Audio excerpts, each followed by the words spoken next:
Okay, this is a 1940 Packard Super 8. This was the fanciest model Packard offered in 1940, and this car new probably cost somewhere around $2,000, and those were bigger dollars back then.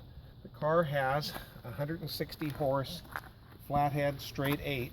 It's a 9 main bearing engine. This car is owned by Vietzke here in Spokane, and I've been doing some work on this car. The engine was rebuilt a while back. It was having some oil pressure problems, which were due to somebody misrouting some oil lines, so we solved that. Painted the engine, had to put a new radiator on the thing. That was $1,000 to have that record. The car's in good shape mechanically. Got new brakes, new brake lines, new sway bar grommets, and what we've done is we've put new rubber around the windows. Had the window frames re-chromed, put new felt channel in there so the windows roll up nice and smooth. And then I've redone the wood graining, which this is all metal, and it's been stripped down and then painted with a base coat. And we used printer's ink over it and then clear coated it and buffed it. So it gives a look kind of a mahogany. Dashboard's the same way, and repainted the steering column.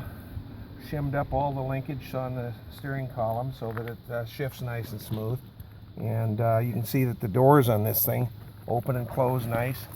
They shut real like they're supposed to on an old car. And they have the side mount covers for the spare wheels, which go up in the front fenders back here, getting ready to paint those. The car's going to be repainted black. The headliner was redone by someone. And but you can see the car is a pretty nice car. It's not going to be a show car. It's going to be a nice driver. I've got the I got the grill shell and the grill bars being re-chromed. They should be back from up in Canada next week. I'll start the engine up for you. Sounds good.